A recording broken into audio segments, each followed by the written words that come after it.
As always, it is my pleasure that you join me for today's podcast of Second Chance Coaching. My name is Dr. Richard Lewis. If you'd be so kind as to leave me a rating and your feedback, I would very much appreciate it, and it will help others like you to optimally discover this podcast wherever you listen to this and your other favorite podcast. As you know, at Second Chance Coaching, we focus on seeing everyday life through the eyes of the returning citizen and highlighting the resiliency of the human spirit. I would love to work with you one-on-one, whether you're a returning citizen or coaching client seeking your second chance, or you're a representative of a business, college, or university seeking to integrate and support returning citizens in your respective organizational and learning environments. Please feel free to contact me via email at richard@secondchancecoaching.com or via Instagram at the Dr. Richard Lewis.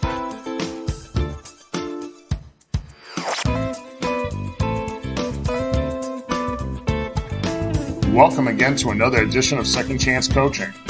As always, it is my pleasure to join you in another week of your reentry journey from whichever corner of the world you're listening from. We always remain humbled and excited that you decided to spend a part of your week with us.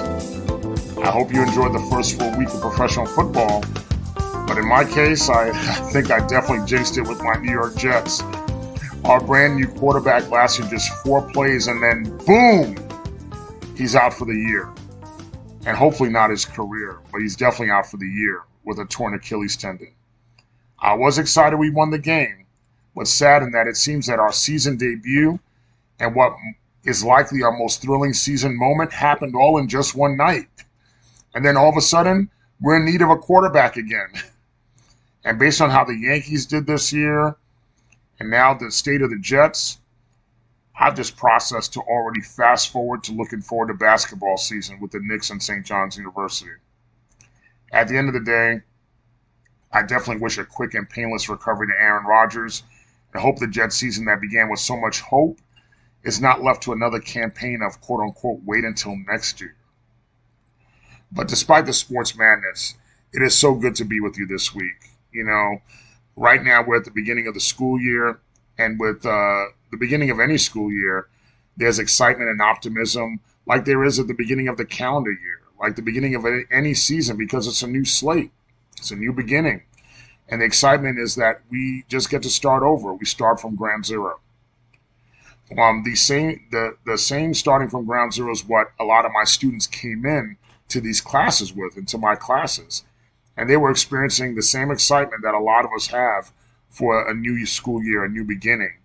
But also those students who are starting school for the first time, or at least starting college for this first time, also had the fear of the unknown, especially those who are taking public speaking. I would continually share with those students in my classes that how they succeed in class, the measure of their success really is going to begin with their effort. Not with their skill, not with the results, but really with their effort. Their effort to create speeches such as, the informative and persuasive speeches that they'll do. And that allows them to be the subject matter expert, the ex-subject matter experts regarding what they're presenting to us, what they're presenting to their classmates. I tell them all the time, there's no necessity to sing and dance. All you got to do is build on the ability to be confident that you're creating a speech that is born out of your creativity, out of your brainchild. So I tell them in their college journey, what has to be developed along the way is the confidence that they need. And that confidence could feed the nurturing of their creativity to create that speech, to create that project, to create that end product that is uniquely theirs. So as I say to them, that is uniquely yours, which is, of course, it's yours, so it's outstanding. In my case, before developing Second Chance Coaching, the business I was successfully a part of a long, long time ago was when I was in high school and part of my time as a college undergraduate student, and that was being a mobile disc jockey. I was operating this business with 3 of my good friends, 3 of my best friends at the time, and any money we made, we split it evenly three ways. We were in high school, so did we do everything correctly? Absolutely not. But we learned along the way. And along the way, we learned what our strengths were and what they are. Some of us were stronger about maintaining the mechanics of the equipment, making sure the equipment worked. Others of us were reliable in providing transportation to make it to our gigs. Somebody had a driver's license, access to a vehicle quicker than some of us did. And others were just really good at organizing the gigs and negotiating prices. And without planning it amongst each other, we just really had all of our strengths just kind of come together and lift each other up. But the main thing that we chased in hindsight was really all those skills that nurtured our creativity. And in nurturing our creativity, we also did that by creating mixtapes, listening to music that our target market would like.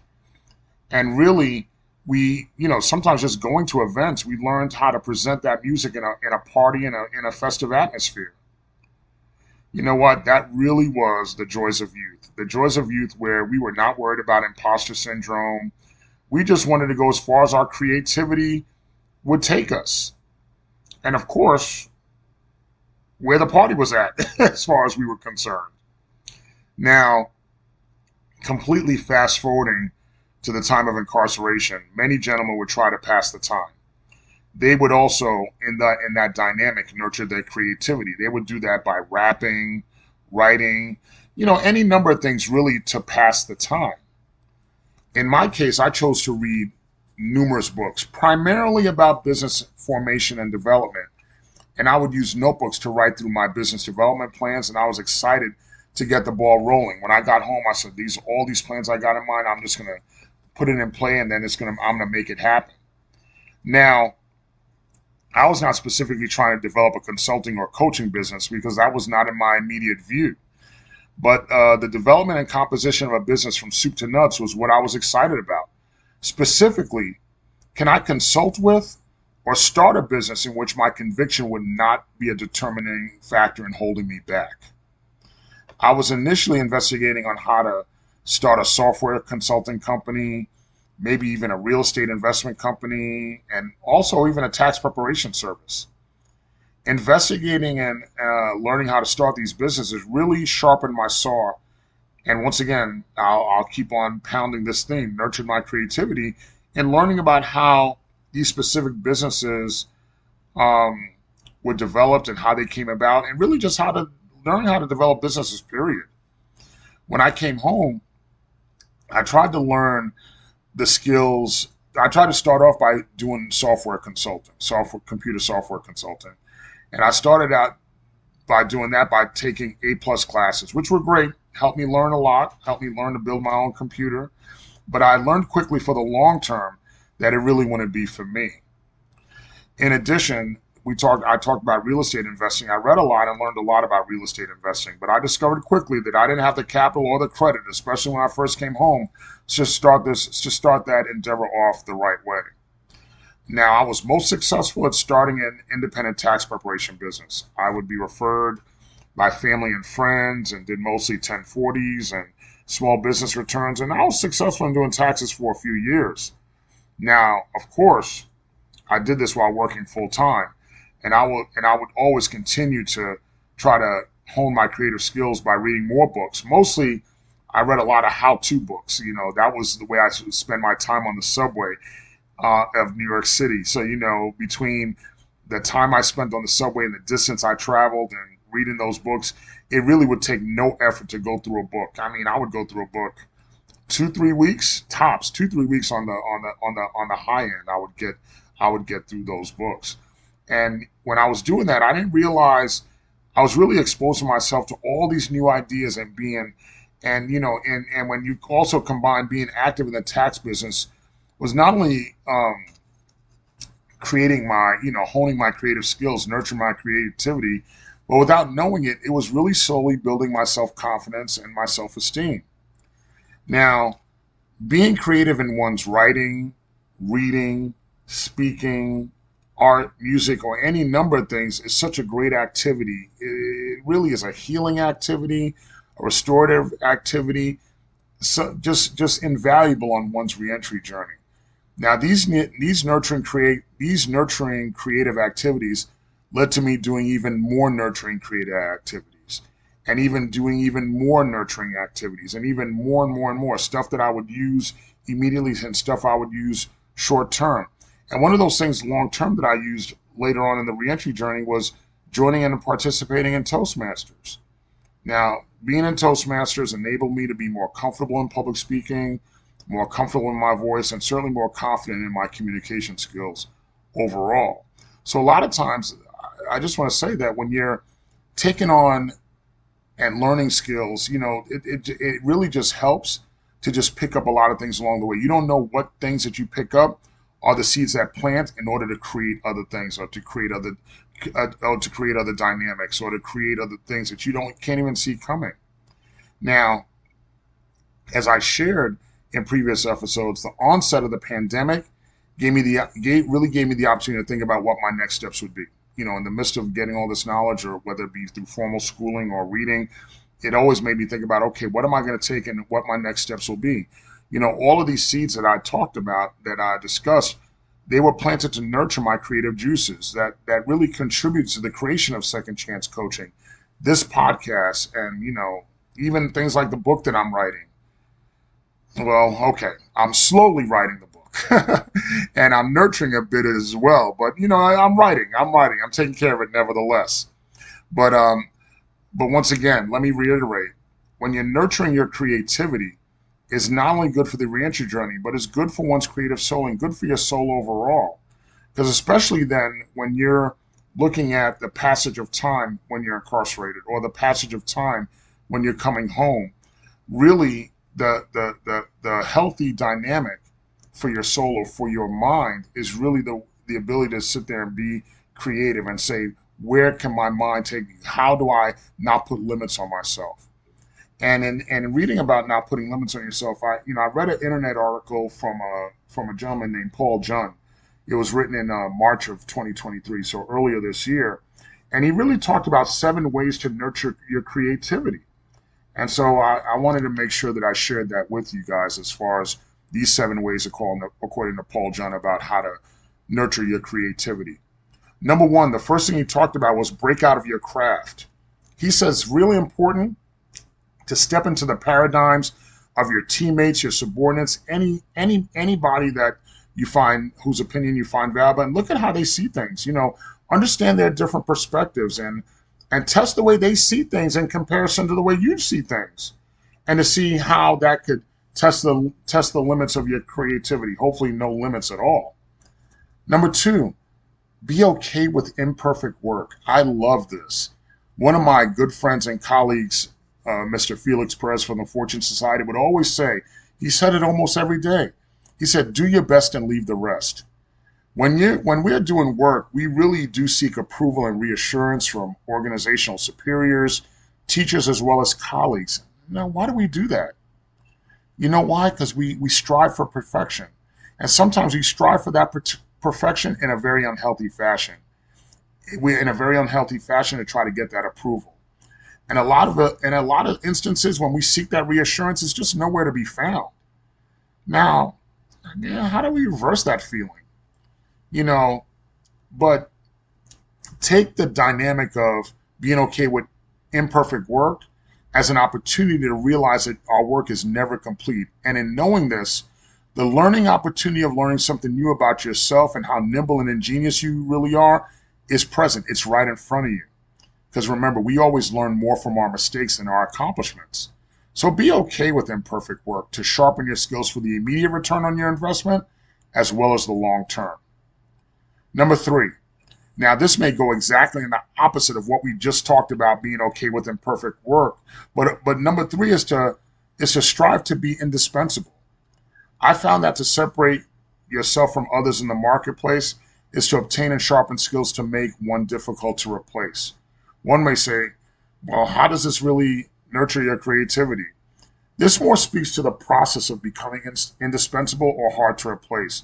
Our creativity and ingenuity is sharpened during that process of making ourselves indispensable, because as we sharpen our skills, we are pushing through and discovering and getting those creative skills and resiliency and the things that we didn't know about ourselves along that way when we're trying to get to learn that new skill, or get to stick with that new project, or stick with something for a certain amount of time. Number 4, be conscious of your daily schedule. The implication for your everyday life is crucial to nurturing your creativity. The way you work and live must reflect your needs and taste. Your daily schedule should reflect how and where you do your work to optimize productivity, as well as the most productive consciousness of your daily schedule. And that would be setting the time for you to go to sleep, to energize yourself, and reset in order to be at your best creative state. Number 5, find your flow. According to the article, finding your flow boils down to really managing your daily schedule, finding a space in which you can do your work, shutting off your phone or other distractions, and enjoying the process. Finding your flow was so essential during my doctoral program, as I found my flow in the library, and particularly where I carved out that space to do work. And God forbid, I was able to shut down and shut off that cell phone to complete my best work. Number 6, chase your curiosities.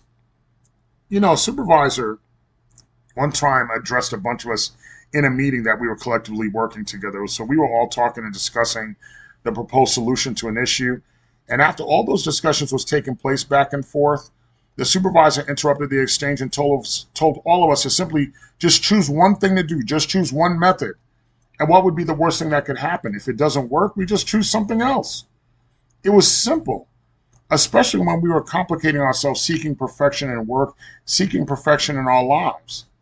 In doing what the supervisor indicated by just choosing one thing and choosing a method and just trying something new, and seeing if it worked or not, we discovered whether it really did work or not. Our curiosities were satisfied because we knew and wasn't wondering if it worked. We knew if it worked or not. And those undiscovered dynamics being tested and then becoming discovered and no longer being undiscovered was really good for us, as we were able to work better as we sifted through all the possibilities. And number 7, finally, just rest. I like that. This connects and goes back to the step of being conscious of your daily schedule. Jung, in his article, calls sleep the greatest creative aphrodisiac. We should be as disciplined with sleep as we are about work, making money, among hundreds of thousands of other priorities we make before getting proper rest. And believe me, I, myself, Richard Lewis, could be a horrible offender of not getting enough sleep. But remember, the state of a comfortable sleep allows your mind and body to recover and reflect and allow you to be mentally and physically rejuvenated. But I know there are times when you sit there and say, okay, but if I have a good idea when I'm sleeping, that's fine. Or if I have a good idea when I wake up, there are plenty of times I've awakened from a good night's sleep in the morning with a lot of solid thoughts and ideas. That's why I have that notepad and pen right by my bed, so I can make sure that anything I think about and right away in the morning, I write it down, because I want to make sure that those ideas that are fresh in my mind that I may forget later on, those are the creative seeds that are right there, that I put them right there for me to go back to and look at a later point in time. And those are going to help me. And those will help you throughout your life, and definitely throughout your reentry journey. I want to thank everyone, as always, for sharing your time with me. Let me take the time, and I'm doing this at the end of the podcast today, but let me take the time to shout out all of you all over this great country of the United States of America. There's so many of you in so many different states that I've went to school with, worked with, grew up with, and I just know, and that you continue to support this podcast in addition to all the new friends, family, and acquaintances and colleagues that I've met along the way. And I want to thank you to our new friends overseas, our new friends in Portugal, Pakistan, Ireland, Philippines, Singapore, Puerto Rico, and Seychelles. I know what you're thinking. He just said Seychelles. Where is Seychelles? Seychelles is the smallest and least populated country in the continent of Africa. So our reach of Second Chance Coaching indeed goes far and wide. So thank you to everyone in Seychelles that are listening. Thank you for being part of the Second Chance family. And once again, as always, thank you for joining us. And I look forward again to spending time with you next week. Thank you again for joining us here at Second Chance Coaching. In addition to coaching services for individuals and businesses, I'm also available for speaking engagements and workshops on criminal justice reentry, human resources, as well as organizational culture and leadership. Feel free to email me at richard@secondchancecoaching.com, as well as connect with me on Instagram at @DrRichardLewis. Remember, every day you are given this opportunity for your second chance, and I know you'll make the best of it. I love you all, and I look forward to connecting with you next time here at Second Chance Coaching.